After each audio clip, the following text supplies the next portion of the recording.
Halo, selamat pagi untuk kita semua. Perkenalkan, saya Nadia Tesalonika Simbolon, perwakilan dari kelompok 7 dengan beberapa teman saya yaitu Iyasya, Munisa, dan Sasri. Di sini saya akan membuat solusi dari berbagai masalah yang kami dapatkan dari hasil mini riset.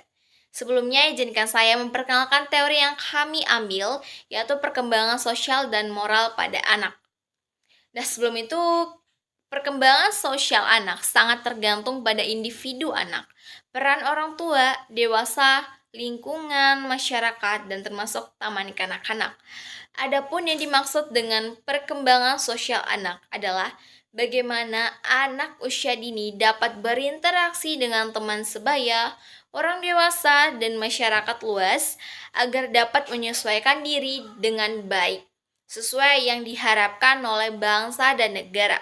Sedangkan moral adalah akhlak yang berarti budi pekerti, peringai, tingkah laku atau tabiat, yaitu sifat manusia yang terdiri dari yang terdidik oleh keadaan yang melekat pada jiwa manusia yang melahirkan perbuatan-perbuatan yang melalui proses pemikiran, pertimbangan, analisa, dan ketangkasan. Ada beberapa masalah dan solusi yang kami dapatkan dari hasil mini risetnya. Yang pertama itu masih ada beberapa siswa yang kurang disiplin dalam menaati aturan dan tata tertib yang sudah ditetapkan oleh sekolah. Solusinya itu yang pertama ada menyelenggarakan program pendidikan disiplin positif untuk mengajarkan nilai-nilai positif dan perilaku yang diharapkan dan menggunakan metode pengajaran yang melibatkan interaksi, permainan, dan aktivitas yang mendidik. Contohnya tuh memberikan pujian dan penghargaan kepada siswa yang diharapkan. Menggunakan aktivitas kreatif seperti seni atau permainan untuk mengajarkan konsep disiplin dan mendorong kerjasama dan ketaatan aturan antar siswa. Nah, yang kedua itu ada melakukan sosialisasi aturan melalui cerita atau permainan edukatif dan memberikan contoh konkret mengenai konsekuensi apa yang akan dihadapkan oleh siswa yang melanggar suatu aturan. Nah, yang ketiga itu ada memberikan penghargaan terhadap siswa yang menaati suatu aturan. Yang keempat, ada melibatkan orang tua dalam mendukung aturan sekolah dan menyelenggarakan pertemuan orang tua secara berkala untuk membahas masalah disiplin dan cara bersama-sama untuk mendukung anak-anak. Yang kelima itu ada guru sebagai modal yang akan ditiru oleh siswa dalam menaati aturan di sekolah dan disiplin. Maka diwajibkan guru untuk menaati aturan. Nah, masalah yang kedua itu ada masih terdapat 2 orang anak yang membangkang atau selalu membantah ketika orang tua yang sedang marah. Nah, solusi yang kami berikan itu yaitu mendekati anak-anak secara individu. Mungkin mereka memiliki alasan tertentu yang membuat mereka selalu membantah ketika orang tuanya sedang marah. Misalnya kayak mereka mungkin merasa tidak dihargai atau tidak didengarkan oleh orang tua mereka. Mendekati anak secara individual dan memahami apa yang dirasakan oleh anak. Selain itu, orang tua juga bisa mencoba untuk membangun hubungan yang lebih baik dengan anak-anak melalui komunikasi yang terbuka dan empati, mendengarkan apa yang ingin disampaikan oleh anak-anak mereka, menghargai pendapat mereka, dan memberikan dukungan serta pengertian.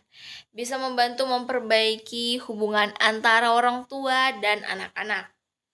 Dan mengajak anak-anak untuk berpartisipasi dalam merumuskan aturan dan konsekuensi di rumah, serta menjadi contoh yang baik bagi anak-anak mereka.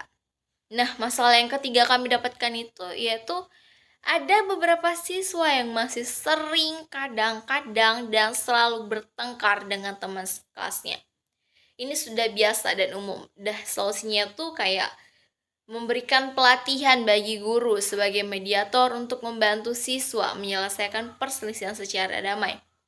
Lalu menetapkan program pendidikan anti-bullying yang fokus pada pengajaran toleransi dan penghormatan terhadap perbedaan, serta memberikan konsekuensi pada siswa yang melanggar aturan. Nah, yang ketiga itu ada membangun sikap penghargaan terhadap antar siswa yang melakukan interaksi dengan teman sekelasnya. Nah, yang keempat, ada melibatkan orang tua dalam pemecahan masalah dengan menyelenggarakan pertemuan khusus atau mengadakan program pendidikan untuk orang tua dan memberikan sumber daya kepada orang tua untuk mendukung anak-anak dalam membangun hubungan yang sehat. Dah, masalah yang terakhir yang kami dapatkan itu, yaitu masih ada beberapa siswa yang susah sekali bergaul dengan teman-teman yang lainnya. Nah, solusi yang kami berikan itu, yang pertama itu mengadakan kegiatan sosial atau permainan sekelompok untuk membantu siswa berinteraksi dengan teman-teman mereka. Misalnya mungkin mengadakan acara permainan tim seperti estafet atau bola tangan yang memerlukan kerjasama. Nah, yang kedua itu ada membuat program mentoring di mana siswa-siswa yang lebih unggul dalam bergaul dapat membantu siswa-siswa yang kesulitan bergaul untuk merasa lebih nyaman dalam lingkungan sekolahnya. Nah, yang ketiga itu ada mengadakan kegiatan ekstrakurikuler atau klub yang memungkinkan siswa untuk mengekspresikan minat dan bakat mereka. Bertemu dengan orang-orang yang memiliki minat yang sama, sehingga mereka dapat merasa lebih termotivasi dan nyaman dalam bergaul.